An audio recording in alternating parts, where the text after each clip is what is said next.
I was asked to come here and answer the question, will the Islamic world ever accept a Jewish state in its midst? Among the people of Israel and the Jewish diaspora overseas, there is growing anxiety about the future of the Jewish state. Israel is currently fighting a multi-front war against Iran, which is ruled by a theocratic, genocidal regime with countless proxies across the Middle East. And it continues to pursue its dream of becoming a nuclear-armed power. At the same time, states such as Qatar, still treated as an ally of the United States, are ramping up their diplomatic and indeed financial efforts to drive a wedge between America and Israel. Perhaps most of all, mass immigration into Europe, or rather mass Muslim immigration into Europe and the English-speaking world, has eroded the pro-Jewish sentiment that since the Second World War could be taken for granted in Western countries. My purpose is to tell a more positive and upbeat story because I believe there are real reasons to be optimistic about the future of the Jewish state and the Jewish people. Of course, it's easy to get swept up in the doom and gloom of Gaza, the media demonization of Israel, the many hostages still trapped in Hamas-made hellholes, who, God help him, may never come out alive. Our American president is accepting a jet from Qatar and is engaged in what to some looks like and feels like a revival of Barack Obama's naive diplomacy with the Iranian mullahs. And all this is before we even get to the alarming resurgence of anti-Semitism across the West. But please do not surrender to angst and depression about the state of Israel. Like all complex matters, the question as to whether Arabs and Muslims will ever accept a Jewish state in their midst is certainly a confounding one. But sift through the layers of convolution, and a more encouraging picture comes to the surface. Three things stand out to me. Number one, Israel's real enemy is Islamism. The good news is that Islamism is also the sworn enemy of other increasingly important political and ethnic forces across the Middle East, and also the wider Muslim world, not to mention the non-Muslim world. Number two, the evidence strongly suggests that in the non-Islamist dynastic rulers in the Middle East who have serious political staying power, the future looks a great deal grimmer for the Ba'athists, the Pan-Arabists, and the Pan-Islamist strongmen. Historically, these movements have been far more hostile to the Jewish state than, say, the United Arab Emirates or even Saudi Arabia. Yet, even since the downfall of Saddam Hussein in 2003, the Ba'athists' slide into irrelevance and oblivion has only accelerated. Strangely, few in the Western media seem to note Ba'athism's end with the fall of Bashar al-Assad of Syria. And number three, even though our mass media obsesses over the Palestinians, there are a myriad other ethnic groups seeking autonomy and statehood in the region, many of whom actually harbor little or no hostility towards Israel and the Jews. Let's start with the first point. Islamism is a relatively modern political ideology. Yes, it is born of Islam, and it builds its political narrative by drawing upon and romanticizing the story, the mission, the morality, and teachings of the founder of Islam, Muhammad. Islamists zealously cite the Quran, the Hadith, and the other key scriptures that all Muslims profess to believe in. In doing so, they claim to speak for Islam and the entire community of Muslim believers, the so-called Ummah. They take advantage of Islam's lack of an acknowledged central power or spiritual authority akin to the Pope.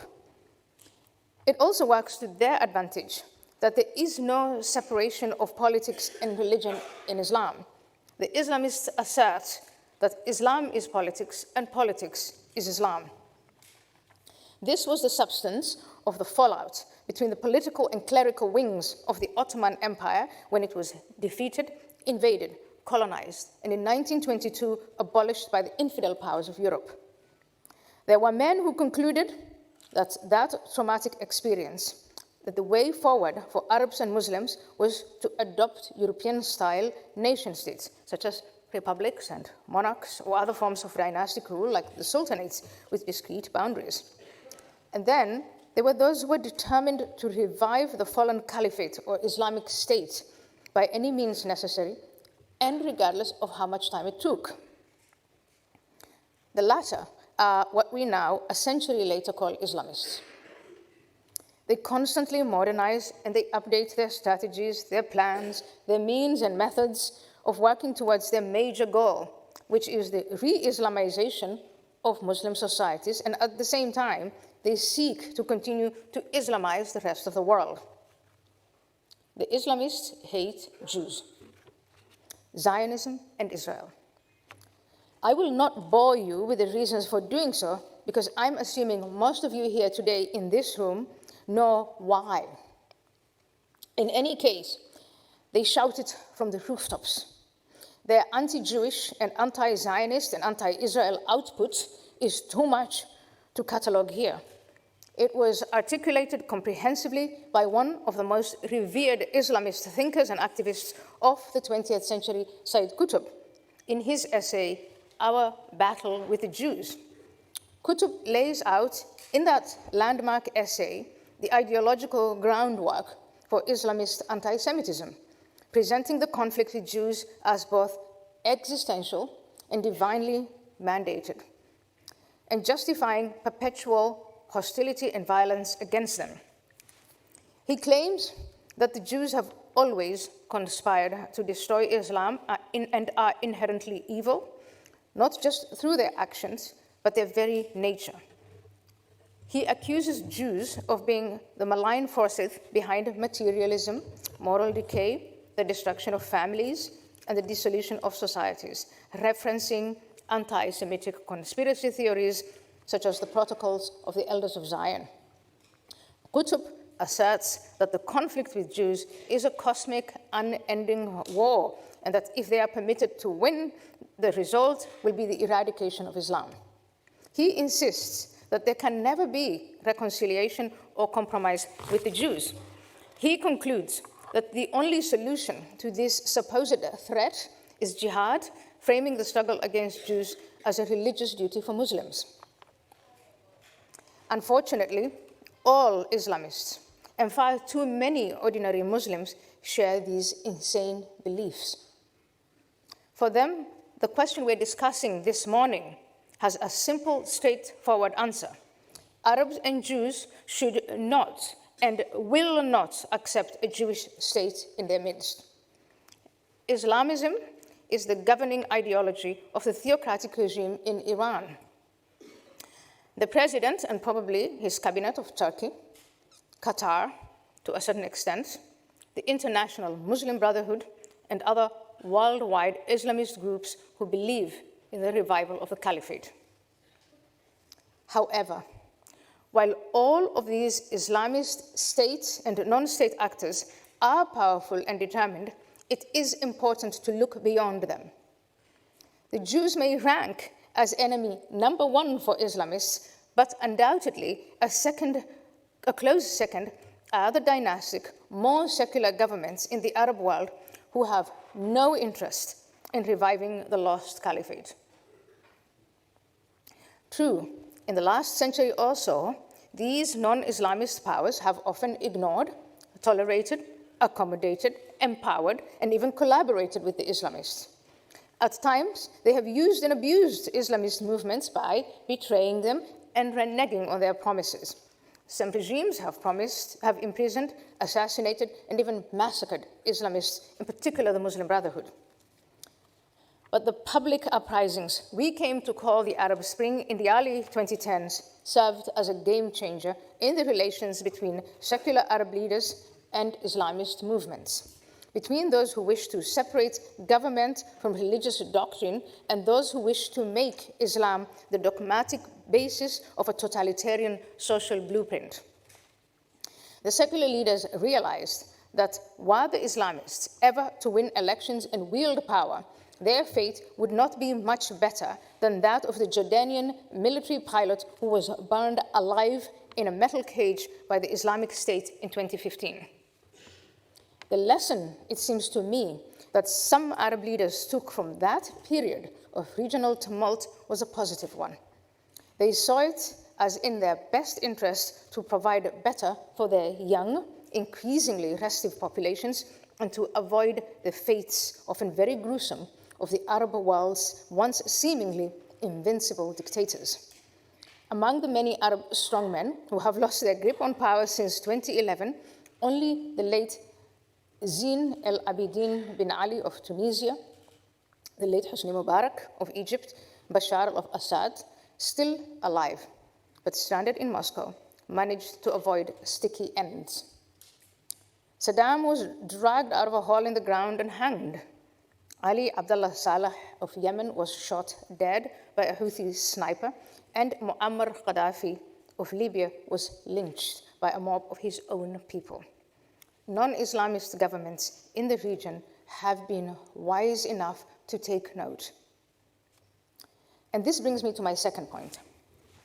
The options for these more secular governments, whether the UAE or Saudi Arabia, are somewhat limited. They are quite right to reject the Islamist agenda of reviving the caliphate.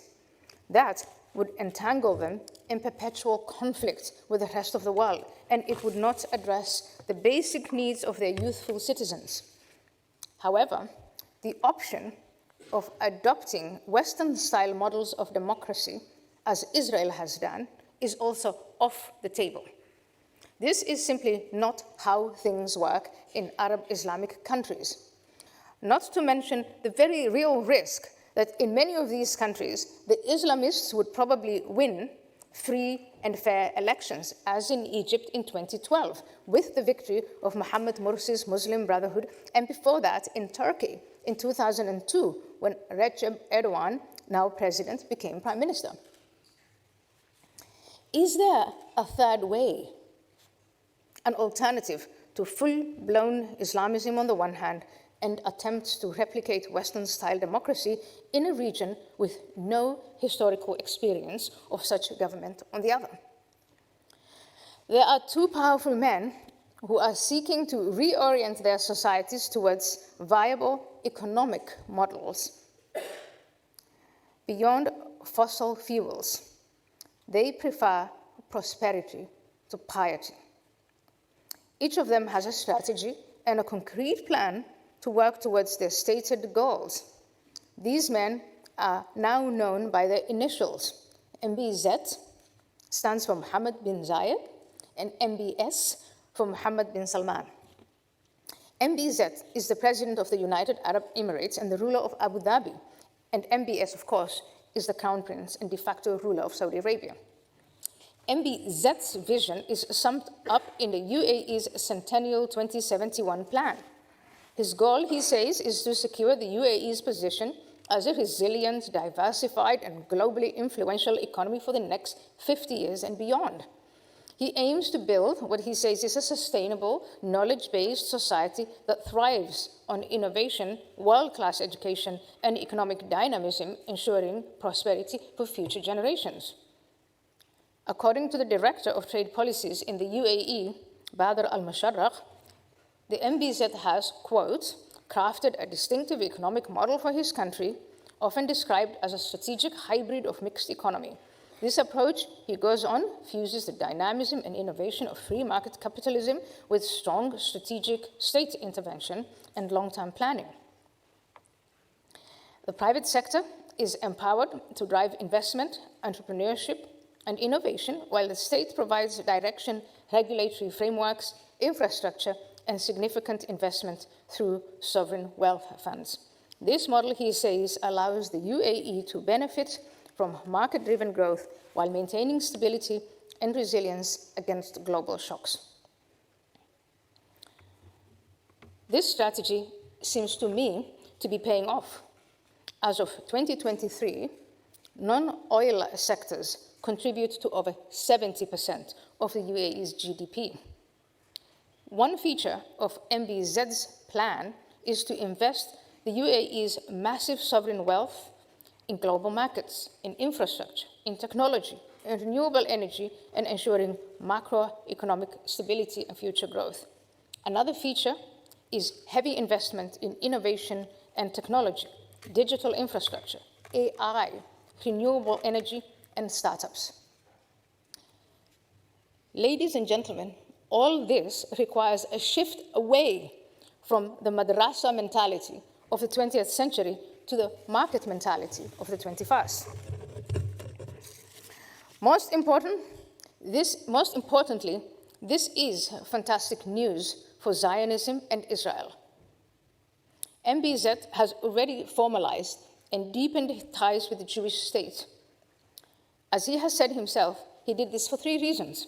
First, both the UAE and Israel view Iran's regional ambitions along with those of the Muslim Brotherhood and its Islamist affiliates as existential threats. Cooperation with Israel serves to strengthen the UAE's security and intelligence capabilities against these adversaries. The second reason for normalization with Israel is the need for a response to the growing influence of Turkey and Qatar, both of which have supported the Muslim Brotherhood, and still continue to do. By aligning with Israel, the UAE positions itself as a bulwark against Islamist movements and their state backers. And finally, Israel is a leader in technology, innovation, and defense. Closer ties offer the UAE access to cutting-edge Israeli tech, agricultural advances, and cybersecurity, supporting the UAE's economic diversification agenda. Embracing the Abraham Accords and subsequent agreements with Israel provides the UAE with enhanced standing in Washington and other Western capitals, strengthening its diplomatic and economic future. If we were to classify the non-Islamist powers in the Muslim world according to how much of a threat they pose to Israel, then on a scale from green through amber to red, the UAE would be bright green. Under the visionary leadership of MBZ, the UAE can be said to inspire solid trust. It is also encouraging that Saudi Arabia, while for the moment closer to amber than green, seems to be moving in a similar direction to the UAE. MBS is not only more pragmatic than the Islamists who menace so much of the region, but he is more amenable to Western influence and therefore a great deal more flexible. Under MBS, the Saudis have been working to deepen not only their economic and diplomatic relations with the West, but to foster new and potentially lasting cultural ties as well, ranging from well-attended world championship boxing fights to high-profile football transfers. Sporting superstars as visible as Cristiano Ronaldo and Karim Benzema now play football in Riyadh. There's also a growing fatigue with the very Islamist actors that there's also a growing fatigue with the very Islamist actors across the region that the Saudis have historically sponsored.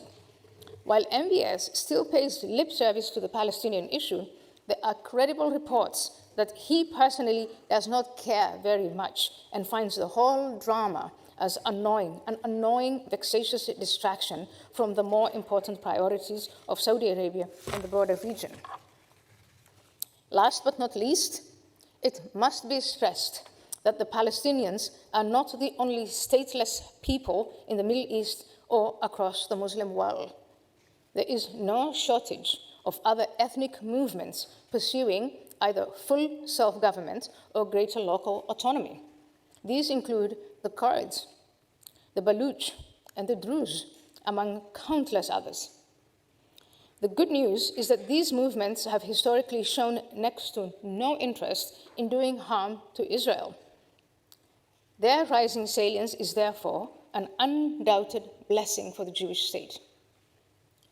The situation of Israel today may seem weaker than it was 6 months ago, then the Iranian regime was on its knees, its air defenses ripped open, Assad had fled to Russia, Hezbollah had been eviscerated and decapitated, Hamas seemed close to defeat. I confess to having been surprised by some of the recent decisions of my president, Donald Trump, and his administration to discuss a new nuclear deal with Iran, to negotiate directly with Hamas, to confer legitimacy on what looks to me like an Islamist regime in Syria, to agree to a ceasefire after an inconclusive assault on the Houthis. Yet, compared with the situation of Israel half a century ago, when only Egypt among its Arab neighbors seemed remotely amenable to peaceful coexistence, today Israel's strategic situation has immeasurably improved. The ultimate silver lining for the Jewish people is that their enemies today, like the Nazis before them, subscribe to a fanatical belief system that is fundamentally self-immolating. By their rotten fruits shall we know them. Whenever Islamists take power, they commit unspeakable atrocities. They force their own people to live in a state of constant terror. They run any areas under their rule into the ground. Invariably, this guarantees either a fatal backlash or a rapid degeneration into misery. It is in the nature of death cults that they cannot survive for long. They perish because by their essence, they are hostile to civilizational health. In this way, Israel's enemies do credit to the life-affirming values of the Jewish people.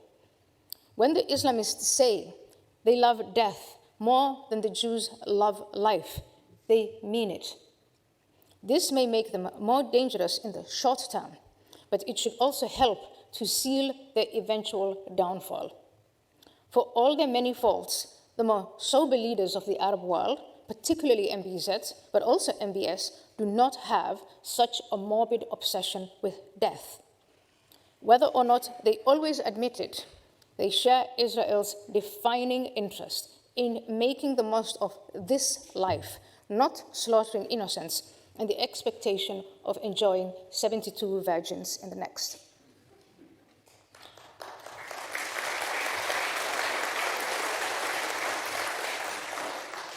Sooner or later, Arab leaders will be forced to choose. They can either make their peace with the existence of a thriving Jewish state, the regional power most able to assist them in their desire for prosperity, or they can give up the entire Muslim world and with it their own livelihoods to the forces of darkness and decay. For now, the Jewish people should count themselves lucky to have such suicidal enemies at a time when the rest of the Arab world is hoping for a century of boisterous good health. Thank you so much.